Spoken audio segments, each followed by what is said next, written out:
You're watching Council Wrap-Up for the month of February. I'm Susan Kennedy.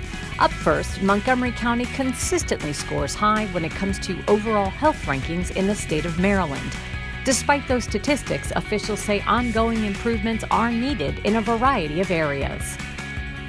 How healthy is Montgomery County? In a survey recently completed by the Robert Wood Johnson Foundation, the county ranks first in the state of Maryland in overall health outcomes. But Montgomery County Health Officer Dr. Travis Gale says if we only use this number as our metric of success, there's no real energy to move forward. And so what we're trying to do again is tell a different narrative by creating different standards to show if our programs are working and how we can improve and get better. And when we break that overall number down, we know that not everyone in the county celebrates those great outcomes. And we want to make sure that we can identify those areas where not everyone does and figure out a way how we can tailor and target our resources to them to be able to improve the outcomes so we get them up to the better baseline and thereby drive our averages even better. Dr. Gales presented the report to the members of the Health and Human Services Committee.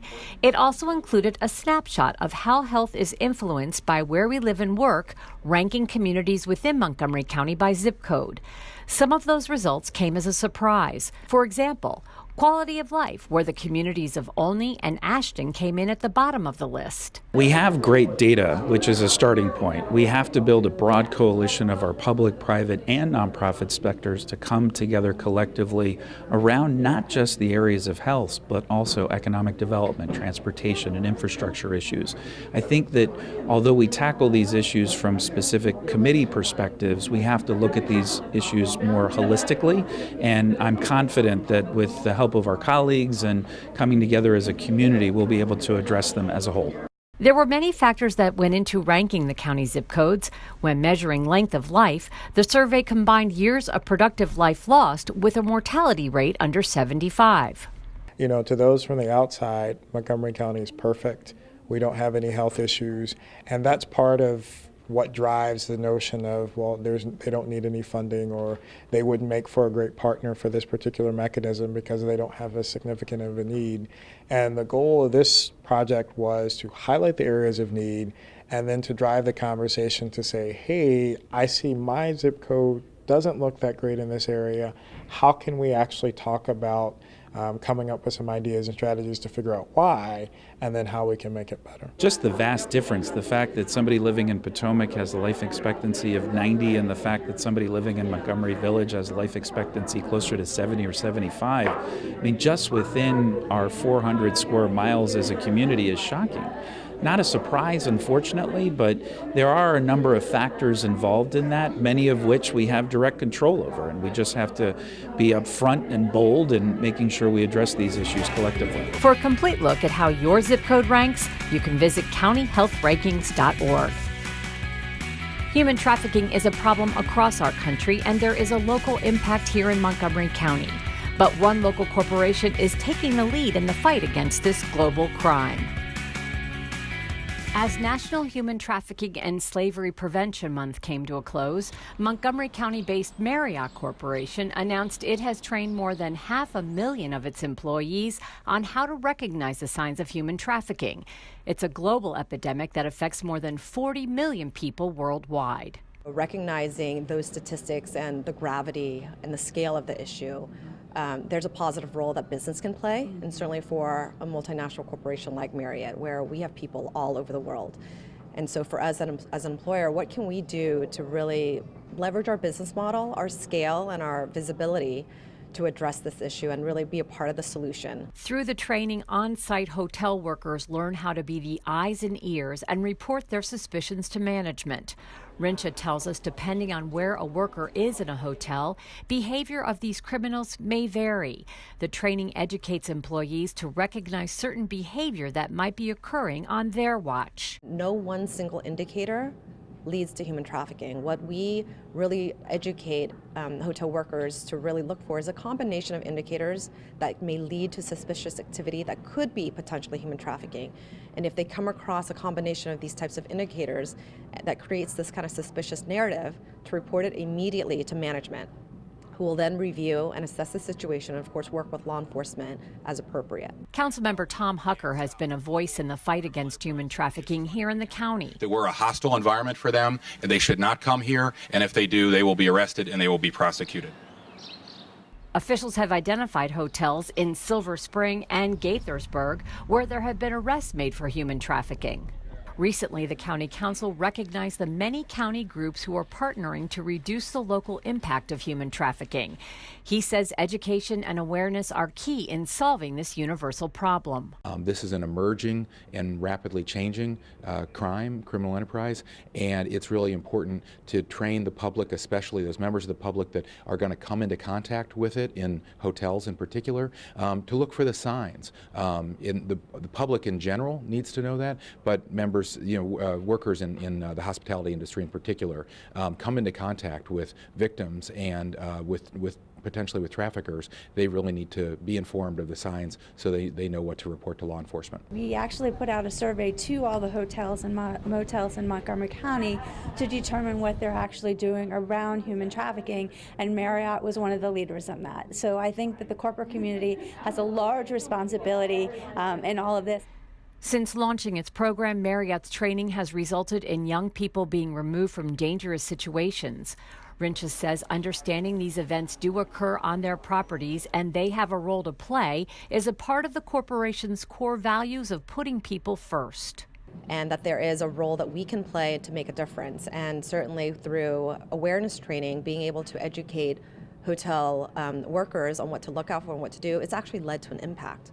We have seen cases where individuals, particularly young children, have been safely removed from harm's way and reunited with their families as a result of hotel workers on property seeing something, saying something, and working directly with law enforcement as needed. The Marriott Awareness Program is having an impact beyond its workforce. The company donated the training to academia and the hotel industry. History shows there were 3 lynchings that took place here in Montgomery County. Recently, local historian Tony Cohen spoke in Poolsville about the lynching of George Peck, which took place in this western Montgomery County community. In Montgomery County, there were 3 known lynchings. It's a painful part of Montgomery County's history, the lynchings of 3 black men here in the county, 2 in 1880 and 1 in 1896. Recently, the historic Medley District in Poolsville brought in a local historian to fill in the details on one of these events. With the mighty hoist of the rope from the crowd, that still has so many unanswered questions. And his body swung lifelessly. The lynching of George Peck. For Peck, his life ended to a violent day that gripped the Washington region and made headlines across the nation. The first recorded lynching at its time to occur in Montgomery County, Peck's death released a specter of violence that would haunt the region for decades to come.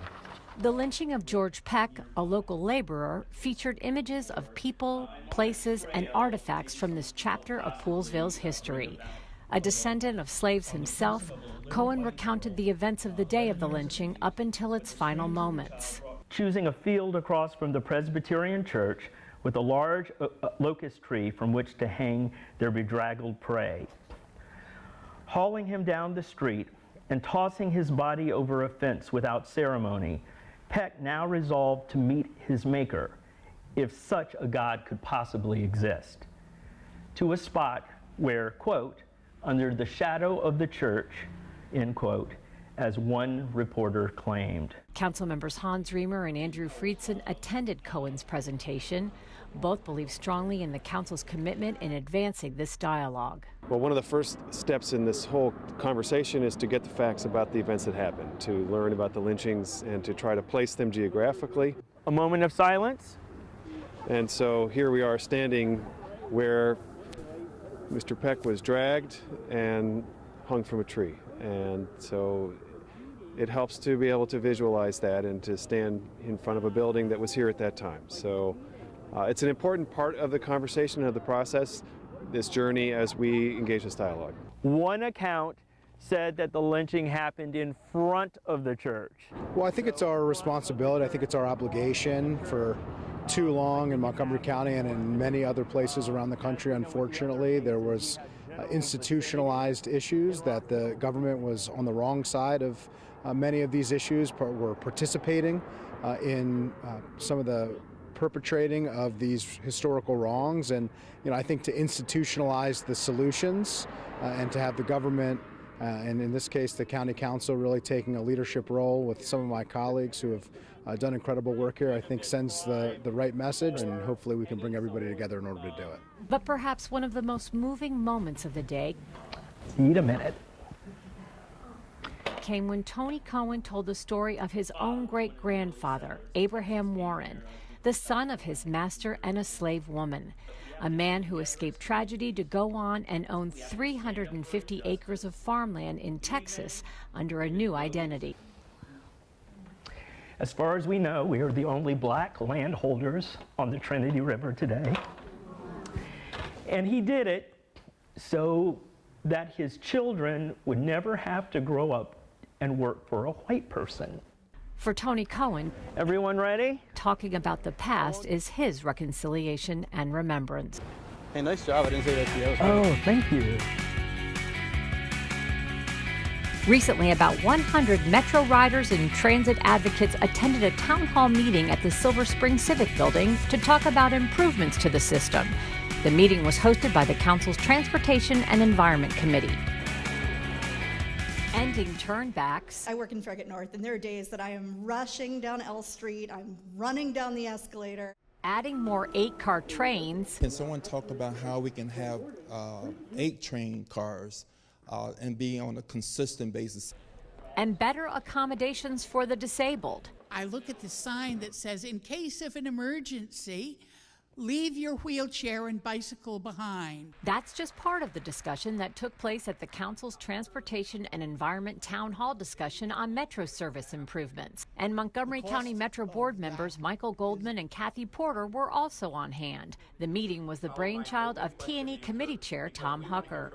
So where better to be than right where people are most affected by it? We're here in the Silver Spring Civic Building, but there's a lot of riders of Metro who get on in Forest Glen, in Glenmont, and Wheaton who are also going to be here tonight because part of the general manager's proposal is to double the number of trains going to those stations.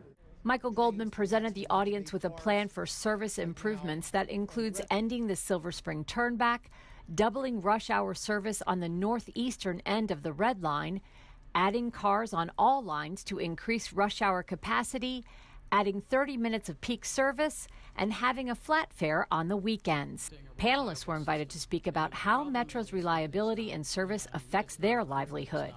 Employees are not making it to work on time. People aren't making it to the meetings on time. I also think it is kind of ridiculous that our Metro closes at midnight.